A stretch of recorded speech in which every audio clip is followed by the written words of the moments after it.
Buenos días y bienvenidos a esta nueva edición de las Conversaciones entre Expertos, iniciativa conjunta entre Fundación Naturgy y el Club Español, el capítulo español del Club de Roma, como siempre con el objetivo de traer aquellos temas más relevantes y de actualidad en el ámbito de la energía, el medio ambiente y la sostenibilidad. En los 5 años que llevamos con estas sesiones hemos venido tratando de manera recurrente temas relacionados con la transición energética desde muy diversos ángulos, desde la generación de empleo, el papel de las ciudades, la biodiversidad, absorciones, tecnologías diversas y, por supuesto, siempre la sesión anual que hacemos sobre las conclusiones de las COP que se celebran anualmente. Y en esta ocasión hemos querido centrarnos en un tema que está cogiendo cada vez mayor relevancia estratégica, como es el tema de los minerales críticos en España, en general y en España en particular.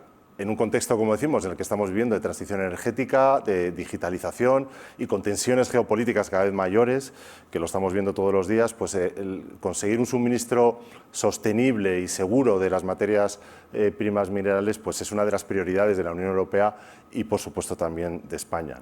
España cuenta con un potencial geológico significativo en algunos minerales, como el cobre, el wolframio, el litio o tierras raras, que son esenciales, efectivamente, para la transición energética, para las tecnologías limpias, baterías, electrónica, etcétera, y estas materias primas pues están presentes en nuestro territorio. Teniendo en cuenta esta criticidad de este tema en el mes de marzo, el Gobierno español pues presentó su plan de acción sobre materias primas minerales 2025-2029, que pretende impulsar de alguna manera una transformación del sector minero recogiendo toda la cadena de valor, desde la propia exploración responsable hasta el reciclaje y la trazabilidad de las materias importadas. Este plan incluye además también un programa nacional de exploración minera donde se va nos lo comentarán en la sesión, donde se va a investigar y contrastar los recursos que tenemos, no solamente en el terreno, sino en las más de 1000, creo, escombreras y balsas mineras existentes actualmente. Y también incluye, como no puede ser de otra manera, pues algunos planes de restauración de entornos mineros, ¿no? Bueno, todo ello en línea con ese objetivo fundamental de autonomía estratégica y autonomía energética que se ha marcado la Unión Europea y además con un objetivo de una involucración importante tanto de comunidades autónomas como sociedad civil, empresas e institutos de investigación, como hoy veremos con el Instituto Geológico. Hablaremos sobre el potencial geológico y económico de estos minerales, pero no solamente esto, sino también de los retos sociales, yo creo que es muy importante, ambientales y regulatorios a los que nos enfrentamos. Sin duda alguna, para tener una minería que se pueda desarrollar, pues tendrá que estar muy basada en la innovación, tendrá que ser sin duda alguna sostenible y además justa. Como siempre, el propósito de estas conversaciones es traer la opinión de los expertos. Como siempre, queremos un debate basado en el conocimiento y acercar esa opinión no solamente al público especializado, sino también a la sociedad en su conjunto. Comentábamos antes de empezar la sesión que la labor de comunicación es muy relevante para el lanzamiento de toda esta actividad. Y el conocimiento pues viene de los mayores, de los más expertos en la materia, como es el caso que tenemos hoy aquí con nosotros. Hoy tenemos la suerte de contar con Paula Fernández Cantelli. Paula es responsable de la unidad de Relaciones Institucionales e Internacional del Instituto Geológico y Minero de España, del CSIC. Es además doctora en Ingeniería de Minas y científica titular del citado instituto y con una larga experiencia trabajando en el área de recursos energéticos. Y tenemos la fortuna también de contar con nosotros hoy con Daniel Torrejón Braojos, subdirector general de Minas del Ministerio de Transición Ecológica y Reto Demográfico, que viene en sustitución de Manuel García, que por necesidades de esta mañana pues no ha podido asistir. Sin duda alguna, un fantástico conocedor y diría, de los principales impulsores del plan de acción que se está gestionando. La charla va a ser moderada por Raúl Masa, periodista de Economía y Empresa del diario ABC. Muchísimas gracias a los tres por la disponibilidad. Seguro que vamos a tener un debate muy interesante sobre el particular y sobre la criticidad de este tema. Y tras el debate, como siempre, como es costumbre, tendremos el cierre por parte de José Manuel Morán, vicepresidente del capítulo español del Club de Roma, que nos trasladará sus reflexiones o sus impresiones sobre el tema. Nada más. Por mi parte, dar las gracias a los ponentes, a todos aquellos que han mostrado interés, que están aquí físicamente o online, que en un número mayor de 500 personas se han registrado para asistir a esta sesión. Como siempre, recordar a todos ustedes que las sesiones de Fundación Natur y el Club de Roma estarán colgadas en la página web para posteriormente, si alguien quiere consultarla. Muchísimas gracias a todos y Raúl, te cedo la palabra. Genial, muchas gracias, Manuel. Como ya ha hecho bastante bien la presentación, vamos a ir ya directamente al asunto. Esta sesión la vamos a dividir más o menos en lo que sería como en 3 pequeñas áreas temáticas. Una primera en la que vamos a hacer un breve ejercicio de conceptualización sobre lo que son los minerales críticos. Posteriormente vamos a desarrollar los planes que actualmente existen y, no menos importante, vamos a tratar de abordar los retos ante los que nos enfrentamos. Así, Daniel, con un primer punto y marco conceptual de partida, ¿cómo podemos hacer una definición básica de lo que serían los minerales críticos? Gracias. Lo primero, muchas gracias por la invitación, como os decía antes en el café, porque siempre que asistimos a jornadas sobre materias primas, al otro lado hay gente del sector y al final siempre estamos predicando en un foro que estamos hablando en casa y está bien salir del entorno minero y me parece que tenemos que comunicar a toda la sociedad la importancia de la materia prima. El tema de la definición de materia prima crítica, hay una cierta confusión porque hay muchos adjetivos, están materias primas críticas, fundamentales, estratégicas, esenciales. Es un poco lioso y voy a intentar centrarlo. La estrategia de las materias primas críticas surgió en 2008. La Unión Europea se dio cuenta de que dependíamos de muy pocos países en muchas materias primas, y entonces definió una estrategia con una lista de 14 materias que consideraban fundamentales para la economía de la Unión. ¿Y cómo se hizo esta lista? Esta lista es una lista puramente técnica, o sea, no tiene nada de política. Es en un eje de abscisas la importancia económica aguas abajo de la materia prima, es decir, si hay una industria que precisa de esa materia prima, y en el eje de ordenadas la seguridad de suministro, es decir, si está concentrada en muy pocos países y sobre todo si esos países no están alineados estratégicamente con la Unión Europea. Y cruzando esas 2 variables, las 14 materias que cumplen las 2 condiciones, es decir, que son importantes para la industria de la Unión Europea y que están concentradas en pocos países, se le dio la consideración de fundamentales o críticas. En el último reglamento de materias primas fundamentales, que es la traducción al español de críticas, se añadió un nuevo concepto que son las materias primas estratégicas. Esto ya no es una clasificación desde el punto de vista técnico, sino desde el punto de vista político. Es decir, son de la lista de las 34 materias que son fundamentales para la Unión Europea, además las 14 que son fundamentales para las estrategias de la Unión Europea, que son 4. La doble transición energética y digital, la industria de la defensa y la industria aeroespacial. Entonces, hay dos listas, por así decirlo, una lista larga, que es la lista de 34, que es una lista basada en condicionantes técnicos puros, y una lista que es política, porque es estratégica para nosotros. Por supuesto, las 2 listas cambian con el tiempo, cada 3 años se actualizan en función de las necesidades o en función de los suministros de la Unión Europea. Paula, no sé si en este sentido se puede añadir algo más a lo que ha dicho Daniel, o bueno, incluso si esa conceptualización es, digamos, transversal a cualquier tipo de país. Entiendo que sí, ¿no? O sea, lo que es al final el mineral como concepto es transversal. La lista que ha explicado Daniel, que lo ha explicado muy bien, se refiere a materias primas minerales de interés para Europa, pero España tiene su propia industria y sus propios minerales. Entonces, de toda la lista, nosotros hay alguna que nos interesa especialmente por la industria que tenemos, que nos interesa porque tenemos los minerales, y también hay otras que debido a la industria que nosotros tenemos o el potencial mineral también nos interesa. El Instituto Geológico y Minero en 2022 hizo el estudio de las materias primas fundamentales. Es que lo de fundamental, crítica, es, voy a decir fundamentales para seguir la misma línea que Daniel, de aplicación para España, y además de los dos factores del interés económico y de suministro, del riesgo de suministro, añadieron otros dos factores, que era el interés específico para la transición energética en España y el impacto socioeconómico.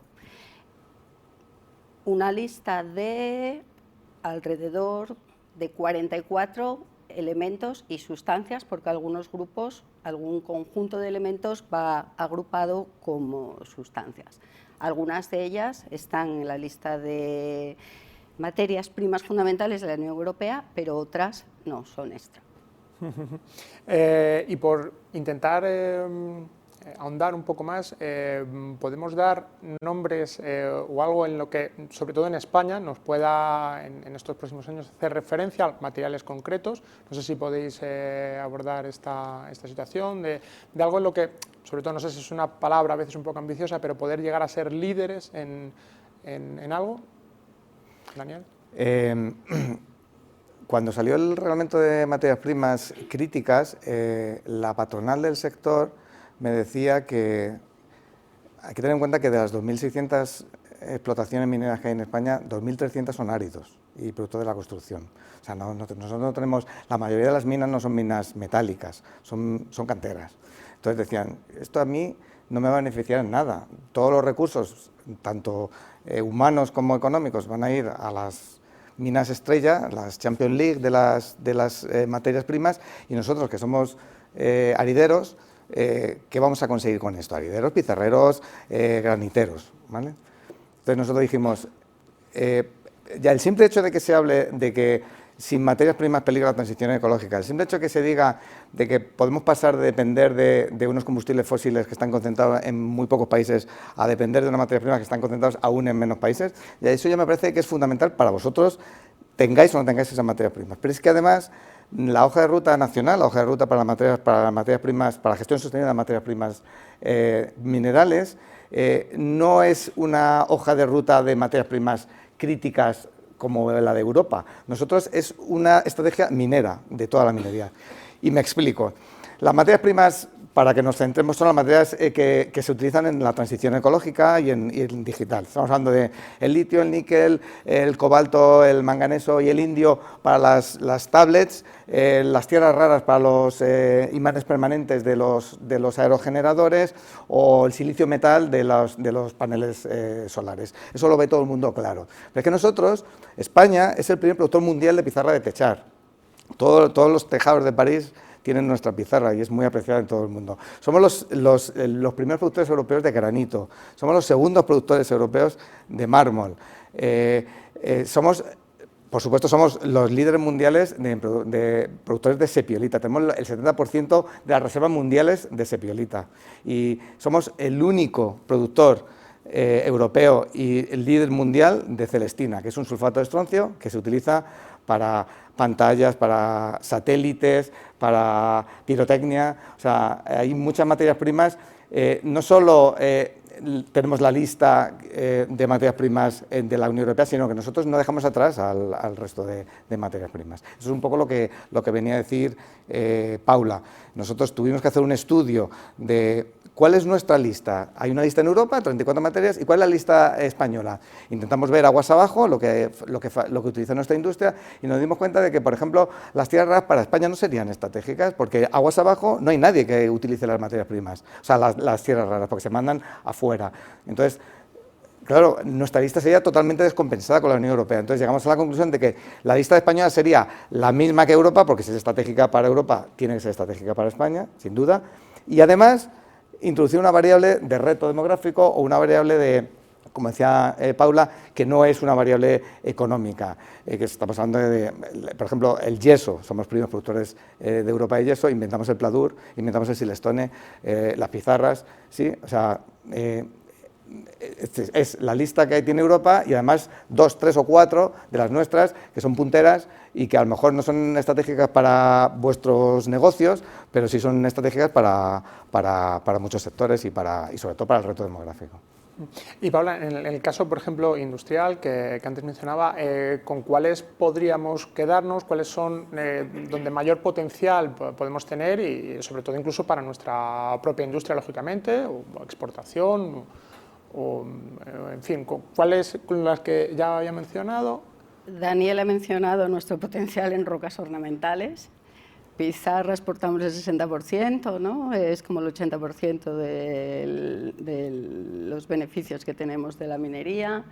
Y ya más fijándonos en la lista de minerales críticos de la Unión Europea, pues tenemos wolframio, tenemos molibdeno, somos segundos productores de cobre, tenemos, como también menciono, en tierras raras potencial, en litio, en cobalto.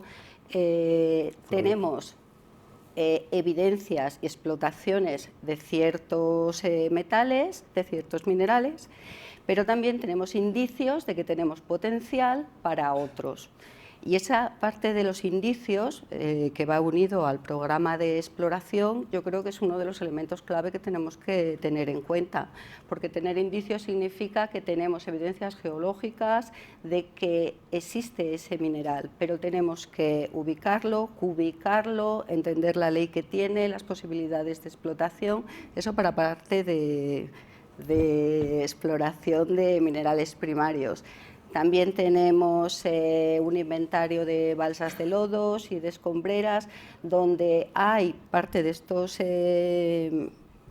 minerales, estos elementos que en su día no eran de interés, pero que ahora sí tienen interés. Entonces tenemos que reestudiar todas esas balsas para ver qué potencial tiene para recuperar esos minerales.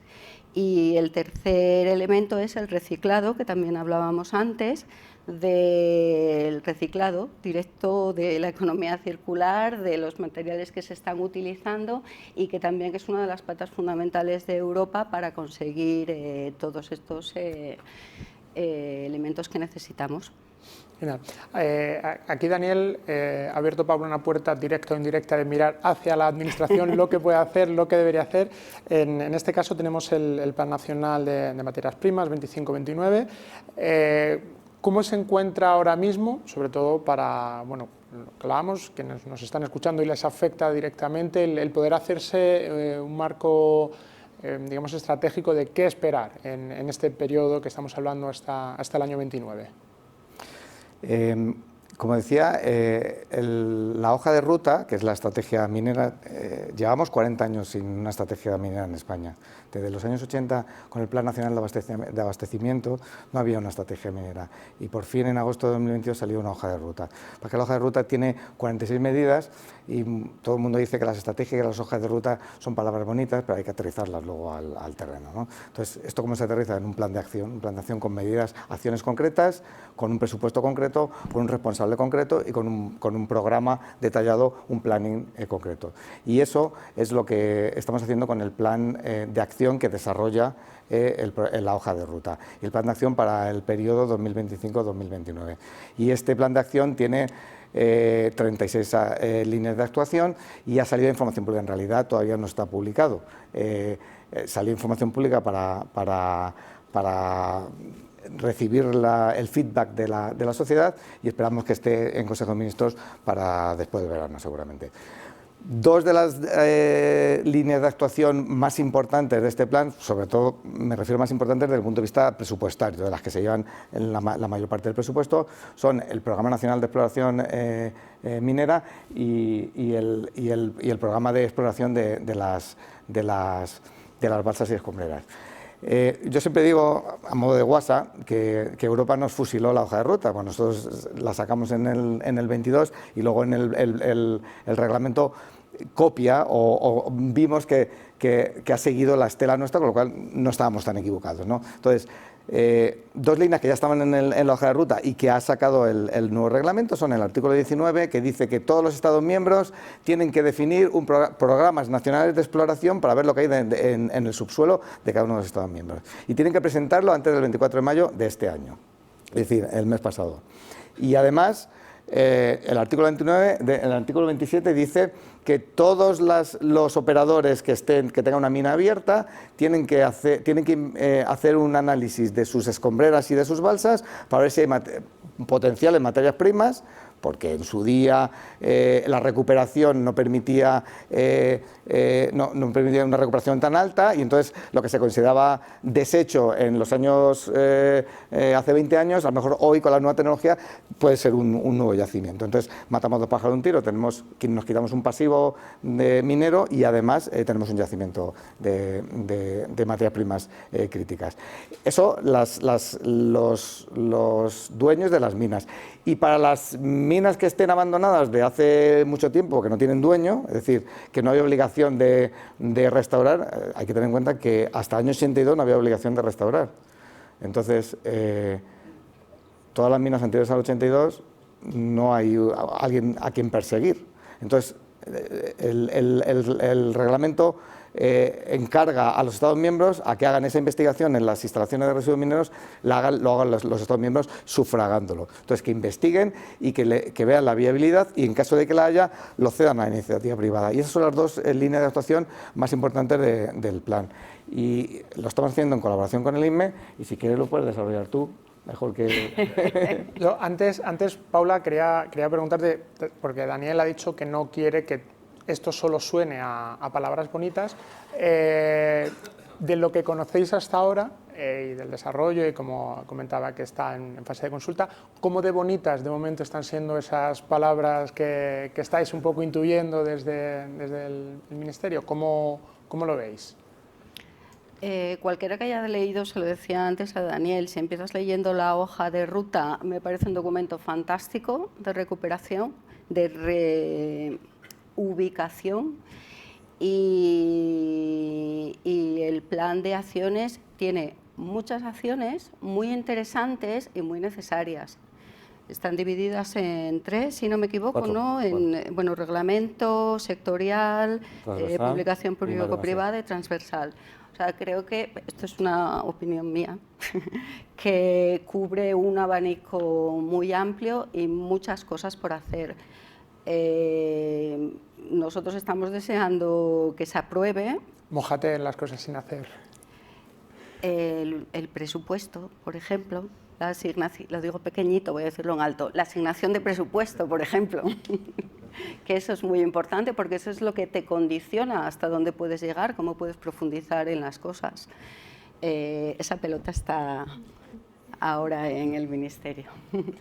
A modo de ejemplo, el artículo 19 que hacía referencia al reglamento dice que los Estados miembros tienen que presentar programas nacionales de exploración. Y en previsión de que no todos los países sean igual de ambiciosos, dice lo que tienen que tener más o menos. O sea, puedes hacer un análisis documental, puedes hacer catas en el terreno, puedes ser todo lo ambicioso que quieras. Bueno, pues nosotros no nos vamos a quedar en hacer una revisión documental. Es cierto que vamos a comenzar por ahí. Tenemos 250.000 metros de sondeo continuo en Peñarroya. 30.000 documentos revisados. O sea, agujeros hay hechos y tenemos los testigos. O sea, antes de empezar a hacer sondeos, podemos revisar lo que ya hicimos en el pasado. Pero tenemos previsto un programa ambicioso con sondeos, con campañas geofísicas, con vuelos gravimétricos, bueno, ella es la experta, ella lo sabe mejor que... O sea, no nos vamos a quedar en un mero trámite para cumplir el expediente con la Unión Europea. Pretendemos que sea un programa muy ambicioso. O sea, estamos hablando de varios cientos de millones. Y antes... Pero eso es muy importante, porque ahora en mayo presentaron el resto de los países sus planes y tiene toda la razón. Hay países que ponían una asignación económica y una revisión bibliográfica. Sí, sí. Francia, que fue de los pocos que puso nombres y se lo está tomando muy en serio, andaba del orden de 150 millones. Es muy interesante. Y antes también Daniel miraba hacia vosotros desde el ICME. ¿Cómo estáis ahora mismo de preparados? ¿Sentís que todo esto llega en un momento en el que tenéis el conocimiento y el control para poder aportar al máximo? Desde el Instituto, ¿cómo afrontáis todo este nuevo reto? Hombre, hay que decir que la minería fue invisible durante los últimos 20-25 años en España. El Instituto es geológico y minero, pero la parte minera estuvo muchos años un poco. Pero tenemos mucha suerte porque mi compañera Teresa, que está por ahí, es la encargada, ha sido la encargada desde hace unos años de reconstruir todo el equipo minero y de hacer este trabajo. Así que ahora nos llega con mucho trabajo hecho y planificado y en marcha. Aparte del apoyo de todos los demás, porque todos sabemos que los recursos mineros, me refiero, del instituto y de la sociedad. Antes de empezar la sesión, hablábamos sobre si, por ejemplo, en el caso de, y esto me corresponde a mí, en el caso de los medios de comunicación, hemos hecho suficiente énfasis con lo importante que es. En este aspecto, ¿cómo lo ves? Si la sociedad está siendo consciente de ello, antes de que entremos en el último apartado de cuestiones sociales, pero se está abordando, por ejemplo, en el caso de los medios de comunicación, ¿se le está dando la trascendencia que de verdad merece y necesita? Yo creo que los medios de comunicación sí estáis hablando de los minerales críticos, creo que desde la industria se está hablando, pero falta dar un paso más allá. La sociedad es mucho más que los que estamos aquí, o hay que dar ese paso para llegar a la gente en general que no piensa en minería, que no piensa en industria, que no sabe que para su móvil lo que le importa es ir y comprarlo y ya se encargará el que sabe de cómo se hace o de los económicos. Tenemos que hacer todos ese esfuerzo, como tú decías, parece que siempre hablamos con los mismos, somos los mismos, el salto en la industria, el salto en la economía, pero también el salto en la sociedad en general. Y que podéis ayudarnos vosotros, por cierto. Ahí tomo nota. En este sentido, Daniel, desde la Administración, no sé si hay algún tipo de plan también en paralelo junto a esto de promoción, difusión, ¿en qué estáis trabajando en este sentido? Como decía antes, en Petit Comité tenemos un problema de comunicación en el tema de materias primas. No es un problema que afecte solo a la minería. Vosotros en el sector de las renovables también lo tenéis. Yo siempre digo que un proyecto minero no es un buen proyecto si no tiene 3 o 4 plataformas ambientales en contra. O sea, si solo tienes una, es un proyecto churriguero. O sea, tiene que tener por lo menos 3 o 4 potentes. Porque si no, entonces... también comentaba antes, había un consejero de una comunidad autónoma, que no voy a decir cuál es, que decía que el problema era que la ciudadanía no percibe la utilidad de la minería. Tú estás proyectando una autopista y todo el mundo sabe para qué es esa autopista y se imagina conduciendo dentro de unos meses por esa autopista. Entonces, y tiene unos desmontes que se ven desde la luna y nadie se queja de esa autopista. Pero luego, cuando tienes que tramitar la línea eléctrica para dar suministro a los pórticos variables o al propio túnel, pues la gente se empieza a quejar porque no quieren que tiren esa línea eléctrica, porque no ven la utilidad de esa línea, no ven claro. Lo mismo pasa con la minería. Tú ves una corta y a lo mejor están sacando cobre, que es fundamental para las baterías o precisamente para los cableados, y como la gente no es consciente de ello, solo ve camiones, volquetes pasando por la puerta de su pueblo. Entonces no perciben la utilidad de la mina y entonces están en contra de la mina. El efecto NIMBY funciona muchísimo, o sea, bueno, si funciona a vosotros en las renovables, que supone que son ecológicas, ¿cómo no va a ser para la minería? O sea, tenemos un problema de comunicación. Entonces, nosotros tenemos una línea de actuación del plan de acción, es la de aumentar el conocimiento de la sociedad sobre las necesidades de la minería. Recientemente estuvo ANEAVE, que es la Asociación de Aguas Minerales, que también está dentro de la Ley de Minas, las aguas minerales y termales están dentro de la Ley de Minas, y me presentaron un estudio que habían hecho, un estudio muy sencillo, muy chorra, pero que nosotros todavía no habíamos hecho en la minería. Es comparar una población de menos de 5.000 habitantes que tiene una planta embotelladora en comparación con una población de menos de 5.000 habitantes que no tiene esa planta. Entonces, tiene 2 veces más farmacias, 3 veces más escuelas, la renta per cápita es un 7% más, el empleo femenino es un 10% más, etcétera, etcétera. Digo, ¿y esto por qué no lo hemos hecho nosotros para la minería?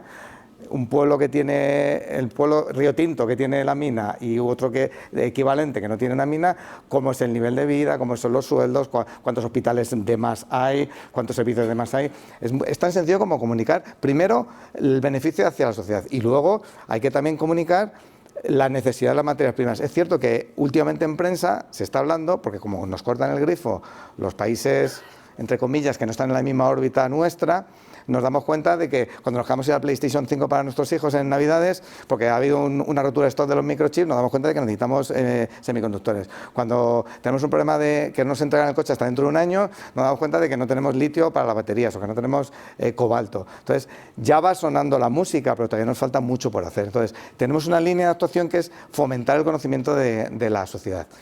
Y además, en el propio reglamento de materias primas europea, hay la gobernanza, hay un grupo de trabajo que está formado por todos los Estados miembros y hay distintos subgrupos. Uno de ellos está formado por los servicios geológicos, de los cuales forma parte nuestro servicio geológico, el IGME, y otro de ellos es exclusivo de transmitir a la sociedad los beneficios de la necesidad de las materias primas. Entonces, se está haciendo una labor importante tanto desde la Unión Europea como desde nuestro ministerio, a nuestro nivel, al nivel que podemos, pero también os necesitamos a vosotros y a todos los actores, no solo los que estamos dentro del mundo de la industria extractiva, sino los que recibís las materias primas y las necesitáis al final.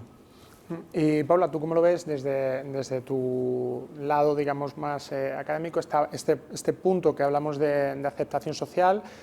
Si también coincides un poco en que falta, ¿no?, impulsar ese desarrollo de conciencia, o más o menos cómo lo percibes.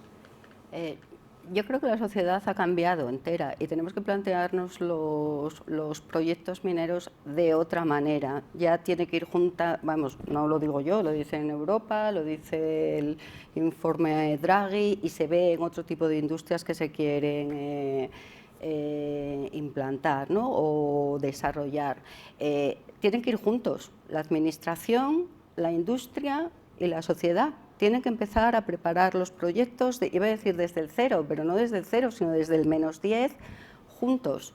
Tienen que establecer una estrategia conjunta, tiene que haber una transparencia, tiene que haber una conversación, comunicación, explicar. Uno de los puntos claves siempre es explicarle al ciudadano qué incentivos, qué es lo que a él le va a aportar esa parte, pero en conjunto ir los tres desde el principio juntos, escuchándose con transparencia. La transparencia es muy importante, explicando con palabras que el ciudadano entienda lo que le estás diciendo, porque yo siempre me acuerdo siempre pongo el mismo ejemplo, pero es que es verdad, me caí y fui al médico y me explicó lo que tengo en la rodilla, todavía no lo entendí. Llevo un año yendo al médico, digo, bueno, no me debo de morir porque no me dice que me quede, pero vamos, todavía no sé lo que tengo. Bueno, pues hay veces que nosotros hablamos con los ciudadanos así, empezamos a contarles como si estuviésemos hablando con un colega y que entienden lo que les estamos diciendo y no entienden nada. Hay que aprender a bajar, a explicar las cosas como el ciudadano lo entiende, y hacer esa comunicación entre los tres y llevar adelante los proyectos juntos. No es que sea algo que no se ha hecho nunca, en España se hace. En España hay empresas mineras que hacen ese tipo de actuaciones y otro tipo de industrias también. Tiene que darse más visibilidad y tiene que hacerse de forma más constante desde ya. Daniel, antes ya hablábamos de parte económica, y aunque a veces dicen que hablar de dinero en público está feo, pero bueno, al final todo lo que estamos hablando requiere una serie de inversiones que de algún lado tendrán que llegar. En ese sentido, más o menos, ¿cómo es ahora mismo la disposición que existe a nivel de inversión para todos los planes que necesita desarrollar la minería, como hablábamos en España? ¿Qué líneas se van a poder encontrar las empresas en las industrias? Bueno, un poco cómo van a ser esos flujos económicos hasta que se pueda desarrollar ese potencial del que hablábamos antes. Bueno, perdóname que sea tan pesado, pero el reglamento de materias primas europeo seguramente lo sabéis, o sea, tiene unos objetivos cuantitativos, que es que Europa sea capaz de extraer de su territorio para 2030 el 10% de las materias primas que necesita, que sea capaz de procesar el 40% de lo que necesita y que sea capaz de reciclar el 25% de lo que necesita. Y además no depender de ninguna de las materias primas de la lista más de un 65% de un solo país, ¿vale? Entonces, son objetivos muy ambiciosos. A mí ya el de la minería me parece una locura, porque hay directamente minerales que no tenemos tierras raras, o no tenemos para el 10% del consumo de tierras raras que hay en Europa, entonces es complicado. Entonces, para eso es acuerdos con terceros países, compras conjuntas, para que no vayamos cada uno por nuestro lado, como cuando las mascarillas, ponernos de acuerdo y comprar de la Unión Europea, y se crea la figura de los proyectos estratégicos. ¿En qué consiste? Consiste en que tienen un fast track, tienen un permitín acelerado. Permitín acelerado, estamos hablando de que un proyecto minero ahora mismo tiene de media 10 años en autorizarse, con todo el proceso ambiental, etcétera. Yo siempre digo lo mismo para tener un disclaimer a favor de nuestra parte, que el 80% es ambiental, o sea que la tramitación minera es un año, o sea el resto es todo ambiental, pero bueno, son 10 años. Bueno, pues el CRMA, el Reglamento de Materias Primas, dice 15 meses para un proyecto industrial y 27 meses un proyecto minero, o sea 2 años y poco. Todo, o sea, para empezar ya a sacar material. O sea, es muy, muy acelerado. Entonces, crea la figura del punto de contacto único, ventanilla única, para no tener que ir llamando a cada una de las puertas. Ahora tengo que pedir la autorización a la Confederación Hidrográfica de tal, ahora tengo que conseguir la licencia del ayuntamiento, ahora tengo que ir a ver a minas. Entonces, no vuelvas loco al promotor. Aquellos proyectos que se consideran estratégicos, que por cierto España ha sido el segundo país que más proyectos estratégicos ha obtenido en la única convocatoria que ha habido hasta ahora, y el primero en número de proyectos mineros, y además de tener fast track, de tener determinadas exenciones ambientales en cuanto a la Directiva Hábitats, Aguas y Aves, y además de tener el punto de contacto único, además tiene una financiación prioritaria del Banco Europeo de Inversiones y tiene acceso prioritario a financiación europea. Y se están creando fondos, un fondo de 1.000 millones en Francia, se ha creado un fondo de 500 millones en Italia, Alemania ha creado un fondo también. Son distintos, el de Francia es prácticamente todo público con parte privada, el de Alemania es todo privado. Hay 3 países punteros que están creando fondos. Nosotros todavía no, estamos pensando cómo lo vamos a instrumentalizar. Estamos pendientes del plan de acción a ver si creamos un fondo o creamos una línea con el ICO o a través de otro tipo de organismos como el CEDETI o el propio IDAE, ¿no? Pero la cuestión es, tenemos que ayudar a estos proyectos que son estratégicos porque la Unión Europea ha considerado que son muy prometedores y que son fundamentales para asegurar el suministro de las materias primas que necesitamos para la Unión. Tenemos que ayudar, los Estados miembros tenemos que ayudar a financiar nuestros propios proyectos y en eso estamos. Como te comentaba antes, Paula, que aquí con Daniel, que tiene mano directa para poder influir o hacer llegar la voz, más o menos estáis en línea o piensas que esos desarrollos de inversión son acordes a lo que se necesitaría en el sector. Las propuestas que están pensando cómo desarrollarlas, hombre, entiendo que están pensando la mejor forma. Sé que están hablando con la industria, sé que están hablando con las administraciones, sé que están hablando con las comunidades autónomas y juntos entiendo que están desarrollando el sistema que mejor sea para el desarrollo de las explotaciones. Yo creo que tienen un interés real en hacerlo.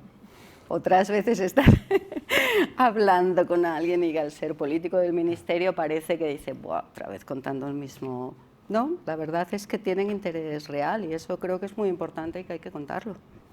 Y el marco regulatorio, Daniel, que comentabas antes, ¿lo veis solo ahora mismo como algo rígido o algo que debéis ir evolucionando también según precisamente este plan hacia el 29 vaya evolucionando? Ahí estáis abiertos también a incorporaciones, a escuchar precisamente también a los expertos del sector, industria. ¿Hay un poco cómo tenéis ese planteamiento?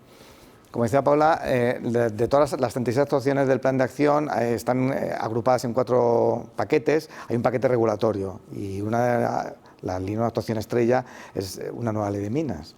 Hay determinados aspectos, a pesar de que la ley de minas, siempre lo digo, es una ley muy buena, procedimental, es preconstitucional, pero nunca ha habido un interés claro en cambiarla. El sector no quiere, de hecho, tiene miedo a tocarla porque funciona bien. Incluso sin tener en cuenta el estado de las autonomías, a base de jurisprudencia se ha ido ajustando y es una ley que funciona bien. Quizá porque se hizo en otros tiempos y se hizo meditada y con más pausa. Y ahora pues las leyes se hacen como más rápido, un poco más deprisa y corriendo, ¿no?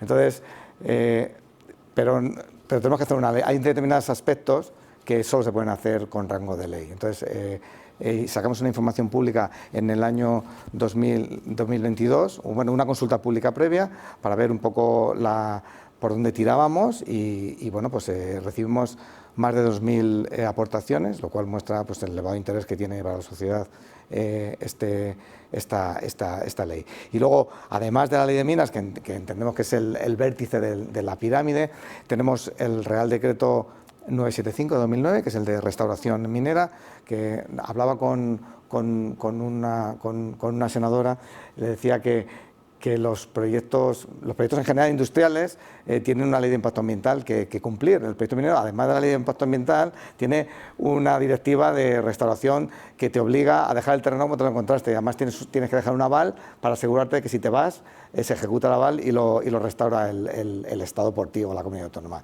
Con lo cual, estamos doblemente garantizados. Pues ese Real Decreto que transpone esa directiva, también tenemos que adaptarlo a los nuevos tiempos y tenemos que darle un nuevo aire. Y luego, en el tercer vértice del triángulo, o sea, tenemos por un lado la ley de minas, que es la que define el procedimiento, por otro lado el 975, que es el de la restauración, y luego tenemos el de la seguridad minera. Tenemos un reglamento de seguridad minera de cuando todavía no había la ley de prevención de riesgos laborales del año 85, que ya contemplaba la seguridad en las minas, cuando todavía ni se hablaba en Europa de la directiva Marco. Y estamos preparando un nuevo reglamento de seguridad minera para ver si podemos converger la siniestralidad de la minería, adaptarla o que sea convergente con el resto de la industria, porque todavía, por desgracia, tenemos unos índices de accidentalidad mayores que la industria. Y en ese sentido, Paula, que sí que hablando de regulación y de impacto medioambiental, sale varias veces el asunto del medio ambiente y en este bloque estamos de aceptación social. En esa evolución y en el desarrollo de lo que será la extracción de minerales, ¿cómo lo vamos a conjugar con el medio ambiente, las diferentes sensibilidades incluso que puedan ir surgiendo? ¿Estimas que será algo que se pueda hacer entender, que es compatible y necesario? O sea, ¿crees que se conseguirá? Creo completamente que es compatible, sé que es necesario y tenemos que explicárselo a los ciudadanos que todos los pasos que se dan para el desarrollo de una explotación minera vienen acompañados de todas las medidas necesarias para no afectar al medio ambiente. Hablaba con una compañera esta semana, que debe ser como unos 10 años mayor que yo, y me decía que ella no había estudiado, porque es anterior al 82, que cuando ella estudiaba no habían dado ese impacto de la minería. Yo ya soy mayor, yo ya estudié el impacto ambiental, la ley que te obliga a rehabilitar. Para mí es normal, para mí va completamente unido, para mí y para muchos compañeros y muchas personas que saben y que han desarrollado que cuando tienes que hacer una explotación minera tienes que ir obviamente con todas las medidas medioambientales de protección, ahora y en el futuro. Quizá tengamos que explicarlo también más fuera. Es que siempre nos repetimos, pero es que es verdad, la sociedad no tiene ni idea de lo que hacemos, no sabe la normativa que existe, no sabe las tecnologías que ahora mismo se aplican. Muchas veces tiene esas imágenes de aquella minería de los pasivos mineros que dices tú, de los años 70, 80, pero no de lo que se puede hacer ahora y de lo que se hace ahora. Es como tener en la cabeza aquellos coches, es que aquellos coches de los años 70, aquellos cuadrados, SEAT y tal, y te miras el coche que hay ahora, pero no solo por la estética, por todo el extra de seguridad que tienen los coches, por los materiales que utiliza, por la eficiencia energética. Tenemos que enseñarles a ver que efectivamente estamos ahora en el momento en el que estamos en normativa, en seguridad y en tecnología. Genial. Para ir concluyendo la sesión, me gustaría que cada uno apuntase 2 puntos o hitos positivos, bien que ya se han producido, bien que estamos en el camino de hacerlo, conseguirlo, y otros 2, no quiero llamarlo negativo, vamos a llamarlos puntos a mejora, a desarrollar o de expectativa. Daniel, empiezo contigo. ¿Cuáles serían esos 2 puntos positivos, logrados o de reto ya alcanzado o de perspectiva? Pues yo creo que lo que decía antes, el simple hecho de que ya se hable de que sin materias primas corre riesgo la transición ecológica, a mí ya me parece un éxito. O sea, que seamos conscientes o que hayamos podido transmitir a la sociedad de que necesitamos materias primas, aunque sea porque nuestro enemigo del otro lado del mundo nos ha cerrado el grifo, a mí ya me parece que es un éxito. Y luego que España tenga, desde hace 40 años, por fin tenga una estrategia minera, a mí me parece que es un gran salto, porque al final alinea todo y además ha coincidido con la estrategia a nivel europeo, que es el reglamento, con lo cual yo creo que tenemos viento de cola y tenemos que aprovechar este momento. Y Paula, tus 2 puntos positivos de lo que sería como a modo de... Es difícil no decir esos 2, pues voy a decir otros 2. El IGME, que por fin aparece otra vez la parte minera, eso es algo muy, muy positivo, y el que se hable de minería. El que se hable de minería en general, que podamos hablar de la minería casi sin escondernos, ¿no? Que hubo una temporada que parecía que no estaba bien vista la minería, pero no solo en España, también en Europa. Voy a decir esas 2 cosas positivas. Y Daniel, con respecto a esa pequeña pata de la mesa que todavía cojea, ¿con qué la calzamos? Esto como cuando haces una entrevista de trabajo y te dicen algún defecto, es que soy muy trabajador. Entonces, creo que nos falta comunicar, o sea, tenemos un problema de comunicación, pero sobre todo yo creo que todavía sigue habiendo determinadas actuaciones o determinadas empresas en la minería que nos siguen dando mala imagen. O sea, el accidente de Cerredo de hace unos meses nos hunde toda la estrategia. O sea, estamos hablando de minería nueva, de minería moderna, de que esto ha cambiado, que el paradigma es distinto y de repente vuelve otra vez el carbón y vuelve el blanco y negro y vuelve la caspa. Entonces te tumba otra vez todo el discurso y vuelves otra vez a origen. Yo creo que hay que acabar con los piratas, porque al final son los que nos hunden la reputación a la industria extractiva. Y Paula, desde tu punto de vista, ¿cuáles serían esos 2 puntos que todavía nos falta ese poquito por llegar o alcanzar? Voy a decir uno que todavía no se mencionó. No tenemos profesionales. Han desaparecido.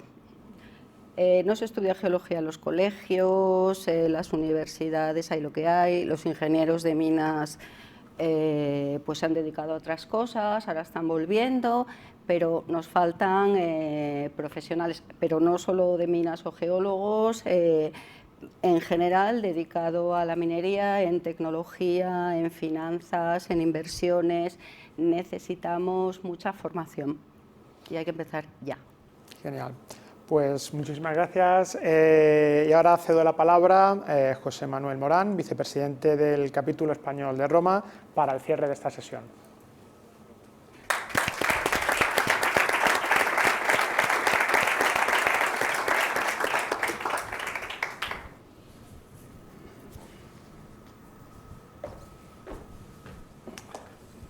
Bien, ha sido una sesión sumamente interesante.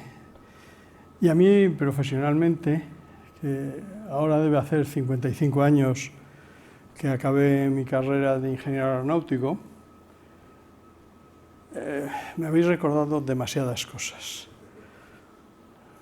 Pero sobre todo hoy tengo una sensación extraña, porque esta mañana he leído un artículo en La Vanguardia del conde de Godó, de que ha muerto un compañero nuestro del capítulo español del Club de Roma, Bartolomé Mas-Oliver, que fue vicepresidente de una iniciativa que surgió en un momento delicado del propio Club de Roma Internacional.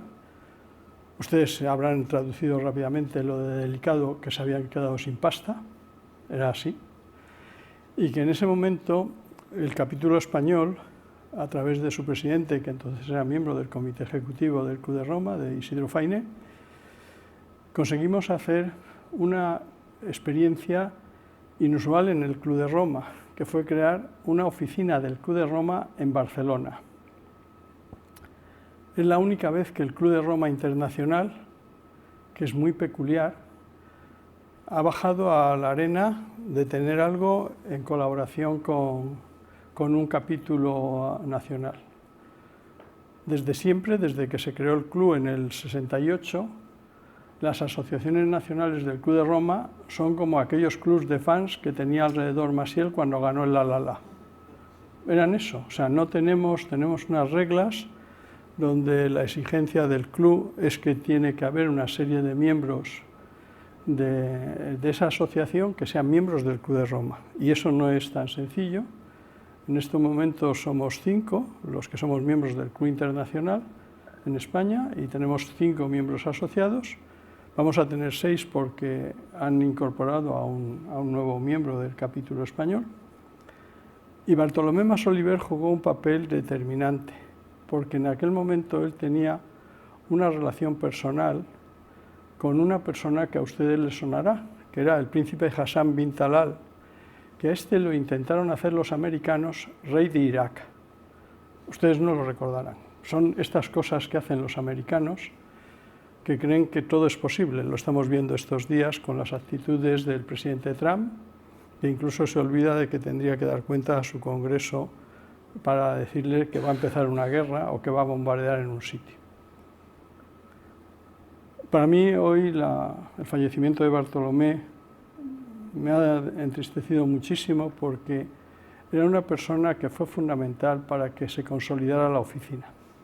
Y curiosamente la oficina, una de las primeras sesiones públicas que la hizo en el 2014, en la cual participaron un personaje que también nos ha dejado recientemente y que era uno de los promotores del capítulo español, que era Federico Mayor Zaragoza, y organizamos una sesión en Barcelona en la cual fichamos a un personaje que nosotros desconocíamos, pero que era uno de los pocos que hablaba de minerales críticos, que es Antonio Valero, que es miembro del Club de Roma, miembro de nuestra junta directiva del capítulo español, y que nosotros le fichamos porque alguien nos habló de él, de que él empezaba a hablar de estos temas.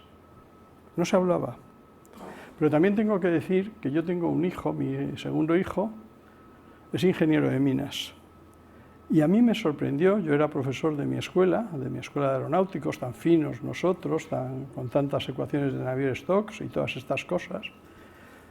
Y de pronto había un catedrático de laboreo en vuestra escuela que regalaba un casco y una carta. Yo entonces era directivo de una institución de Telefónica que era la que tenía la primera red, la red CIRIS, entre las universidades españolas, y que era la que de alguna manera estaba empezando con aquello de la sociedad de la información. Eran momentos donde todo parecía que iba a ser sociedad de la información. En América hablaban de las autopistas y Jacques Delors hablaba de la sociedad de la información en Europa. Y aquel señor le decía, aquel catedrático, se despidió de mi hijo y de los alumnos que acababan la carrera de minas con aquella carta que decía que la minería permanecerá. Y esto de la sociedad de la información, pues ya veremos. Y también veremos que algunas de aquellas .com que salieron a finales del siglo pasado y a comienzos del PRIM ya no existen. Pero sin embargo la minería sigue dando guerra y sigue existiendo. Es más, yo, que soy ingeniero aeronáutico por una serie de razones personales que no vienen al caso, nunca pude ejercer de ingeniero aeronáutico porque acabé antes de que se muriese el general Franco. Y parece ser que tenía algún expediente policial que no convenía. Pero resulta que por eso acabé mi primer proyecto gordo como ingeniero, fue conseguir echar a una mina del Bierzo de una mutua patronal que había creado el primer equipo de ingenieros sobre prevención de riesgos laborales. Estamos hablando en los años 70, que estas cosas finas que tenemos ahora en España no las teníamos. España era un país subdesarrollado, era un país que mirábamos hacia afuera y queríamos ser como eran allá afuera, y ahora, sin embargo, a mí me ha emocionado las cosas que habéis contado, porque quiere decir que nuestra sociedad está mucho más avanzada y es mucho más referente de lo que nos dicen. O sea, este país ha cambiado radicalmente y lo habéis cambiado todos. Y se ha cambiado sin que nos diéramos cuenta, pero somos muy referentes en muchas cosas ya, incluso en los planes que decís. ¿Por qué? Porque el país, la entrada en la Unión Europea significó algo tan relevante que no somos conscientes de ellos. Yo entonces viví una experiencia que fue empezar en la Unión Europea, entramos en el 86, o en el 85, no sé si no sé cuándo firmaron, pero nos invitaron a una serie de empresas a presentar proyectos para participar en los primeros fondos estructurales. Telefónica recibió 85.000 millones de pesetas, que se dice pronto, que nos permitió acelerar prácticamente todos los tendidos y empezar a hacer tendidos de fibra óptica cuando nadie hablaba de esos temas. Y a mí me sorprendió que en un proyecto que nos asignaron a nosotros de telecomunicaciones y desarrollo regional, los franceses nos bloqueaban todos aquellos que iban asociados a la agroindustria o al desarrollo agrícola y a la venta de nuestros productos en mercados europeos. Pero, sin embargo, colamos varios proyectos sobre pizarras y sobre el mármol de Macael y sobre el nacimiento de Silestone.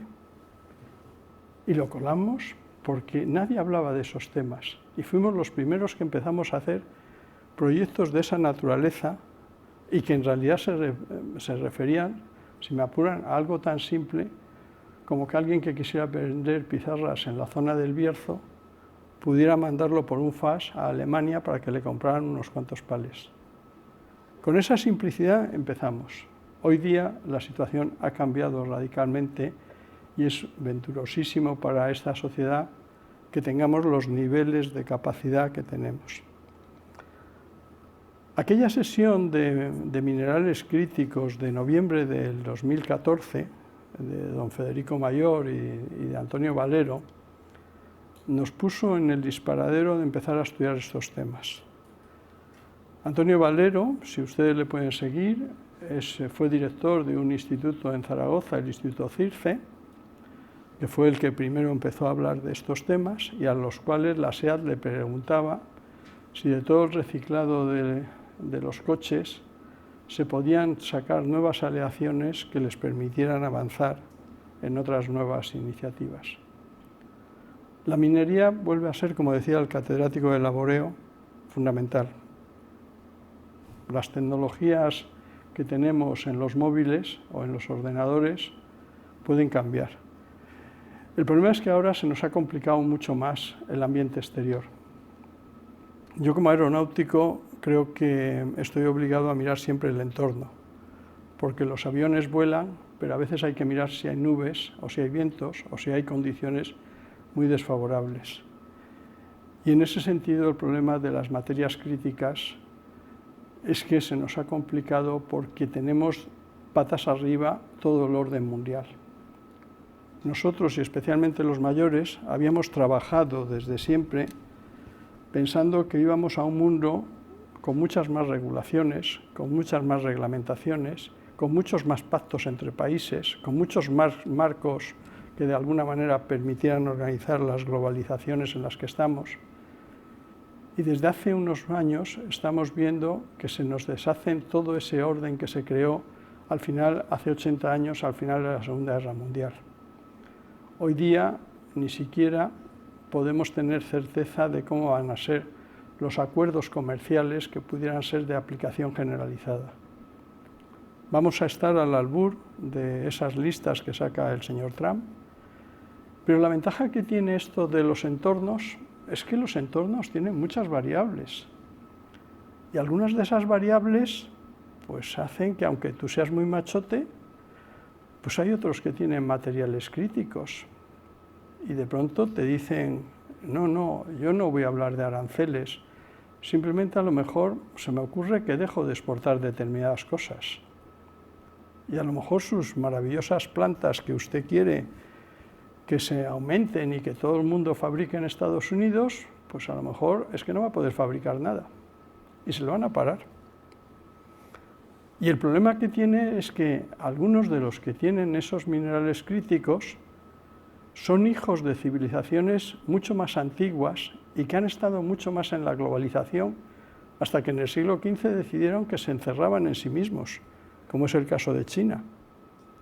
Pero China ya estaba en la globalización mucho antes, o si no, recuerden aquellos viajes de Marco Polo, o la traída de las especias y de las sedas. No era algo sencillo. Estábamos en un mundo ya globalizado. Lo que pasa es que alguien decidió no globalizarse. Y ahora, con esa paciencia milenaria que tienen, pues puede de pronto decir, pues, oye, pues que no va a llegar la logística esta de mandarle determinados materiales. Y a usted a lo mejor se le va a parar su cadena. Estamos en un mundo muchísimo más complejo, donde hemos avanzado mucho, tenemos muchas capacidades, pero nos hemos olvidado que este mundo tan complejo, muchos de esos minerales están en países de una inestabilidad política tremenda y donde las reglas no cuentan. Cuentan reglas casi atávicas de hace 2000, 3000 años, y eso es lo que hace muy difícil esa gestión. La Unión Europea tiene una situación complicada.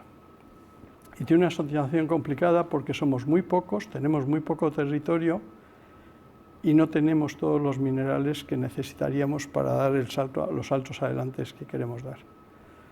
Este es un tema absolutamente estratégico. Y lo que pasa es que la gente no es consciente de ello. Cree que todo el mundo pues, tiene unas condiciones de vida como las que desgraciadamente para muchos no son las que tenemos en España o no son las que tenemos dentro de la Unión Europea. Nosotros en la memoria que hemos hecho del año 24, una de las referencias que hemos hecho es que no somos conscientes de que hay 4.000 millones de personas que viven en la pobreza en el mundo. Y donde cosas que para nosotros, y esto yo se lo debo en parte a la Fundación Naturgy, porque me empezó a regalar libros de Václav Smil, y algunos en los que recordaba que nosotros puede ser que estemos preocupados por las renovables y por los apagones, pero es que hay gente que sigue cocinando como en la prehistoria. Y esos 4.000 millones, algunos de ellos están siendo explotados y sacamos sus materiales críticos para que nuestros móviles funcionen o para que nuestra inteligencia artificial nos solucione determinados temas. Estamos en un momento tremendamente confuso. Y en este momento es muy difícil estar contentos con lo que hemos avanzado nosotros, cuando realmente hay mucha gente que lo está pasando muy mal y donde el tener minerales críticos no les va a solucionar el problema. Hoy día, yo hace unos días, intentando ver qué tendríamos que contar en esta sesión, encontré un artículo de hace, pues yo creo que hace 2 años o algo así, en uno de estos suplementos dominicales de, no sé si eran del diario El Mundo o del diario El País, pero de uno de estos, porque era un periódico grande.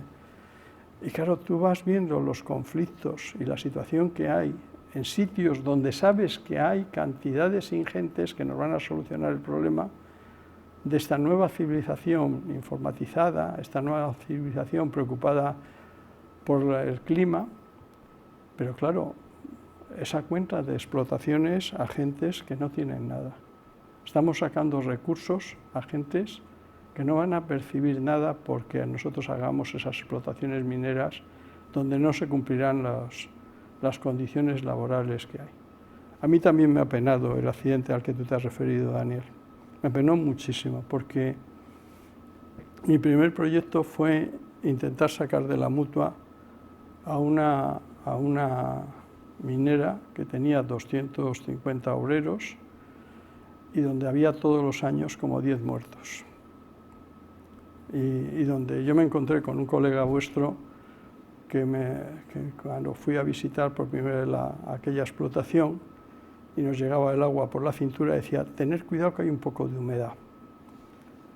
Pero claro, es que muchos de los personajes que eran obreros de aquella mina eran muchos emigrantes portugueses que no sabían ni escribir, firmaban con la huella. Y en esas condiciones nosotros estábamos paliando la crisis del petróleo que se había producido en el 71, 72, en aquellos años, y que volvimos a descubrir que con el carbón también podíamos hacer electricidad. Fue la época de las térmicas, fueron épocas que han sustentado lo que ha sido luego el desarrollo español, que con la ayuda de la Unión Europea nos ha permitido estar en esa cabeza y en ese liderazgo en muchos temas. A mí me parece que ahora, en el momento en que estamos, hay que mirar también hasta qué punto van a jugar en esas geopolíticas el tener o no tener recursos de esta naturaleza, porque va a haber que reordenar todo este mundo. Y este mundo es un mundo que no cumple las condiciones, evidentemente, que quería el Club de Roma cuando se creó, que al final buscaba un trilema imposible de cumplir, que ustedes me lo han oído muchas veces.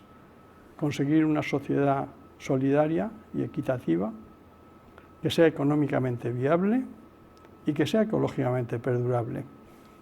Pónganle ustedes un lazo a esa mosca y pónganselo en la parte que se le suelen poner los rabos a las moscas, los lazos a las moscas. Yo no les quiero contar más historias, sí decirles que me siento muy orgulloso de que España tenga el nivel que tiene ahora y me siento también muy orgulloso de que aquel dicho del catedrático de laboreo a mi hijo, aparte del regalo del casco, que no sé qué ha hecho con él, porque estaba yo creo que en la habitación de él hasta hace poco tiempo, pero se lo ha debido llevar a alguno de mis nietos, porque claro, de mi casa desaparecen cosas y puede ser que algún nieto se haya encaprichado con algo que a mí me parecía importante para mi vida de recuerdos, pero ante los nietos tenemos menos defensas que ante Trump. Y esto de Trump no quiero que se grave, no sea que luego no me dejen entrar en Estados Unidos, porque pudiera ser. Muchísimas gracias, nos veremos en septiembre, haremos más cosas.